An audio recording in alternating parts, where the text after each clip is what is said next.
Welcome to the deep dive. We're jumping straight in today. Sounds good. We're tackling something really key for, actually absorbing knowledge and feeling ready for exams. Basically, mastering effective study habits. hmm It's really about becoming properly well-informed in whatever you're studying. Exactly. And doing it without feeling totally overwhelmed, which is a big ask sometimes. It really is. People want to learn things quickly, thoroughly, but life gets busy, So this deep dive is kind of our shortcut for you. We've sifted through various sources, practical tips, learning science stuff. right? Including guides like Study Like a Pro, which is very action-focused. Yeah, good stuff in there. And our mission, really, is to pull out the strategies that give you the most bang for your buck. Things you can start using, well, today. Immediately, yeah. Mhm. High-impact stuff. So where do we start? I think maybe with actually making your own study materials. That's a great place to start. The sources really hammer this home. Don't just consume information passively. Get in there and actively, build your own flashcards or quizzes or study guides. And it's not just about having the thing at the end, is it? No, not at all. The actual process of creating them, that's where a lot of learning happens. Yeah. It forces that active recall. Ah, right. Pulling the information out of your brain instead of just putting it in. Precisely. It strengthens those neural pathways way more effectively than just, rereading your notes for the fifth time. That makes total sense. The effort itself is learning. And then you have these amazing review tools you made yourself. Mhm. Study Like a Pro mentions Quizlet, which is a popular tool for this, but the principle is the key thing. Okay, active creation. Got it. And this seems linked to the next big idea, which is understanding versus just memorizing. Absolutely. Big difference. Our sources are pretty unanimous on this. Pure rote memorization. It's just not that effective long term. Yeah, you might pass the test. Maybe. Maybe. But does the information stick? Does it connect to anything else? Usually not. It tends to fade pretty fast. So you cram, you pass, then poof, it's gone. Not really helpful for being well informed. Not at all. Yeah. The real goal should be looking for the patterns, the big ideas, how things connect. That builds lasting knowledge. Knowledge you can actually use, right? Not just regurgitate. Exactly. Whether that's on a tricky exam question that needs application or, out there in the real world after you're done studying, it's about building mental models, really. Okay, so create our stuff, aim for understanding. But what happens when you hit a wall? Like a concept just isn't clicking. Yeah, that happens to everyone. And that's where diversifying your approach comes in, using multimedia. You mean like YouTube? Podcasts? Exactly. Yeah. Platforms like that. Sometimes hearing someone else explain it, maybe in a totally different way using different examples, that can be the breakthrough. It's like getting a fresh perspective. It engages different parts of your brain, too. Different modalities can help encode the information better. That's interesting. Study Like a Pro actually gives examples like OT Miri or the OT Potential podcast for occupational therapy. Right, specific examples. But the principle is universal. Find alternative explanations. And you could almost call it productive passive learning, couldn't you? You're absorbing stuff even if you're not actively writing notes. Yeah, it can be. Though active engagement is usually better, this is a great supplement. But none of this works without consistency, right? Ah, the routine. The power of habit. It's so much more reliable than waiting for motivation to strike. Totally. Motivation comes and goes, but a habit, that's solid. So the advice is set a consistent study time, even if it's short. Maybe just 30 minutes a day. But do it every day or regularly. Yes. Build that rhythm and tailor it, obviously. After class, weekends, maybe even your commute if that works for you. Consistency is key. And linked to consistency. What about feeling overwhelmed, like the sheer amount of stuff to learn? Oh, yeah. That's a huge barrier. Feeling swamped stops people from even starting. So what's the fix? Break it down. That's the consistent advice. Don't look at the whole mountain. Just focus on the first step. Divide big tasks into smaller mini goals. Exactly. Like instead of study chapter 5, maybe it's read the first section of chapter 5 and make 3 flashcards. Much less daunting. And when you finish that mini goal, You get a little win, yeah, a confidence boost. It makes the whole thing feel manageable and helps stop you burning out. small steps, big progress. I like it. Now, what about this idea of talking things out? Seems a bit weird, maybe. It might feel weird at first, yeah. But the sources really highlight how powerful it is. Articulating concepts out loud actually deepens your understanding. How does that work? Well, it forces you to organize your thoughts. You can't just vaguely know it. You have to structure it to explain it. And you spot the gaps in your own knowledge. Instantly. If you stumble trying to explain something, boom, you know where you need to focus more. So talking to classmates, maybe a professor. Definitely. Or even just talking to yourself, explaining it to the wall. Hmm. The act of verbalizing is powerful. Teaching someone else is even better. The teacher often learns the most. Okay, interesting. Now shifting gears slightly, timing. When should we tackle the hard stuff? Ah, good question. The advice is pretty clear. Tackle the most challenging material first. When your brain is fresh. Exactly. When you have the most mental energy, it's tempting to put off the hard bits. Yeah, save them for later when you're tired. Bad idea. Usually, yes. By then, your cognitive resources are lower and it just feels even harder. Hit the tough stuff head on. Makes sense. But what about when you hit that wall mid-session? Brain fog descends. That's where power breaks come in. Crucial. So don't just push through. Not always. Sometimes stepping away is the smartest move. Let your brain reset. It actually helps consolidate information while you rest. It's not slacking off, it's strategic. Totally strategic. Give those mental muscles a break. Okay, strategy. What about the environment? Where you actually study? Also important, definitely. The sources say optimize your study space. Minimize distractions. Have like a dedicated zone. Ideally, yeah. Yeah. A place your brain associates with focus. And the big tip, avoid studying in bed. Right.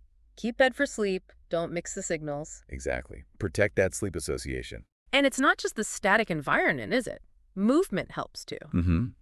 Getting your body moving is good for your brain. Simple things. Like stretching, a quick walk. Yeah, or even a silly dance break. Uh-huh. Anything to get the blood flowing, clear the mental fog. It really works. Brain food is important too, right?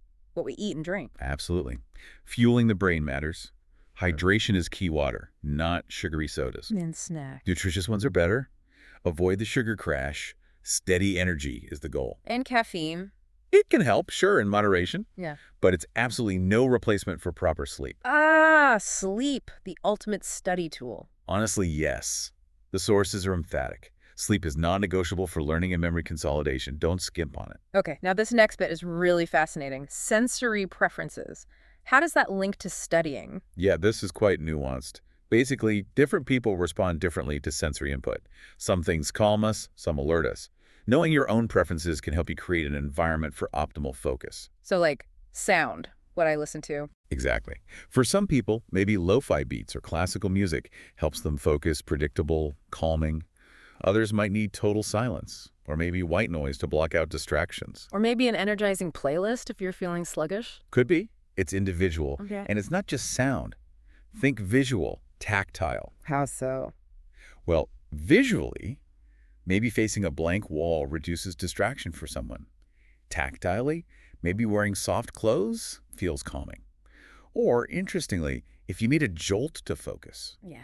maybe wearing something distinctive like a hat or bright colors could provide that little sensory kick you need. That's clever. And what about deep pressure? I've heard about that. The sources mention that too. For some, deep pressure is very calming and organizing. Like hugging a pillow. Yeah, or using a weighted blanket on your lap while you study.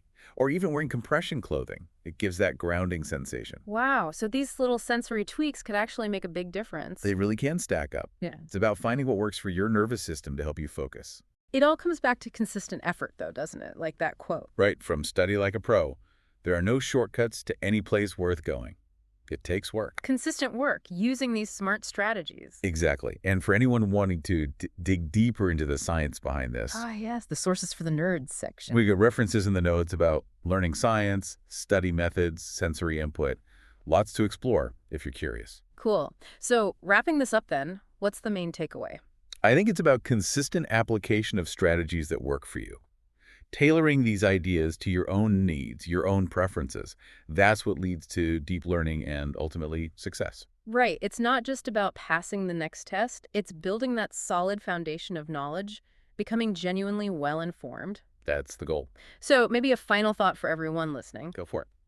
Which of these strategies kind of jumped out at you? Which one could you maybe try first?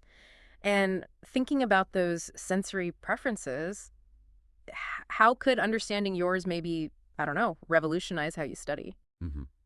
It's worth reflecting on.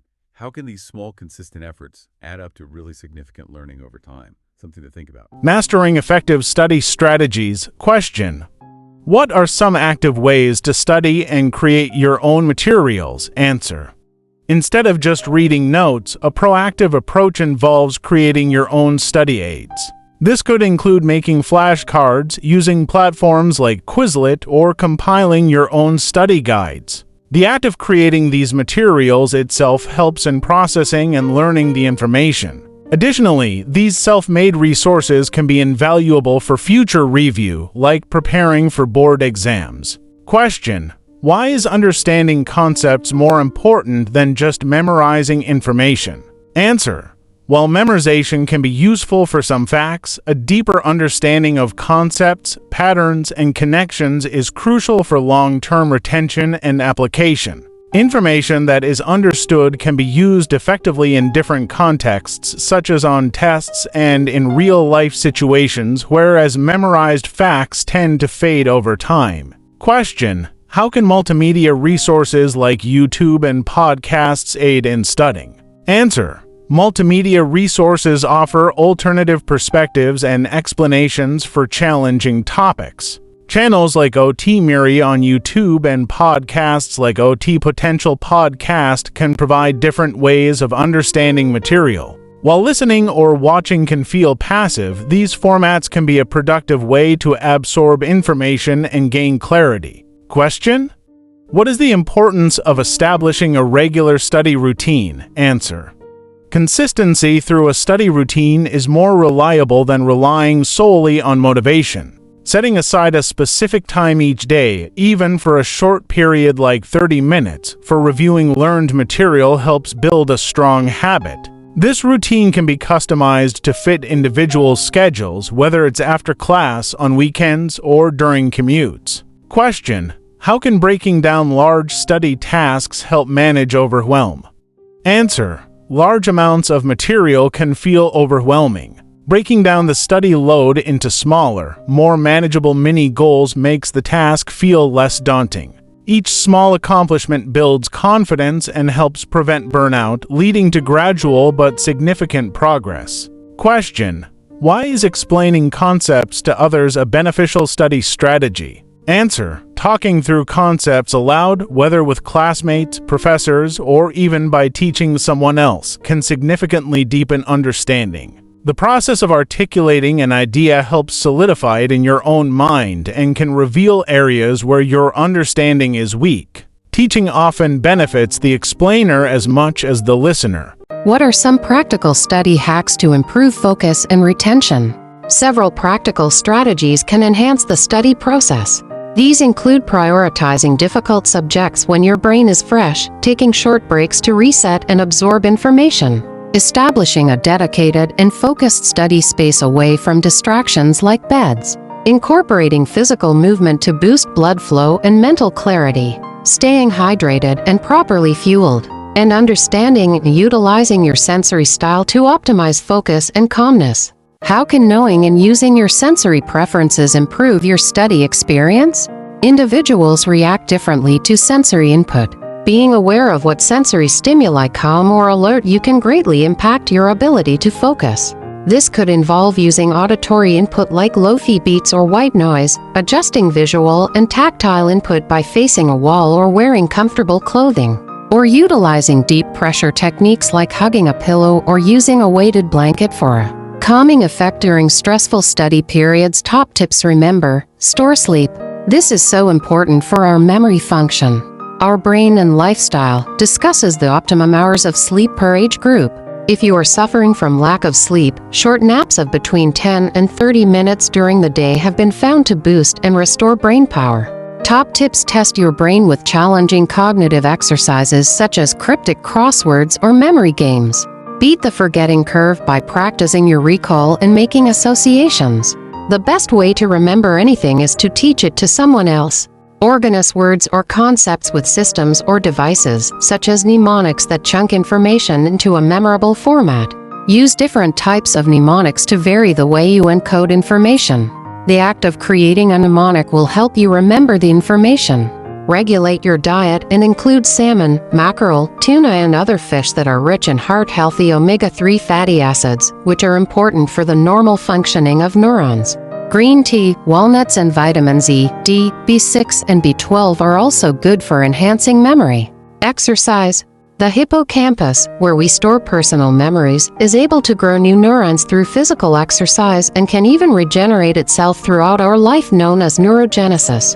Exercise also protects neurons from damage by increasing oxygen-rich blood flow to the brain.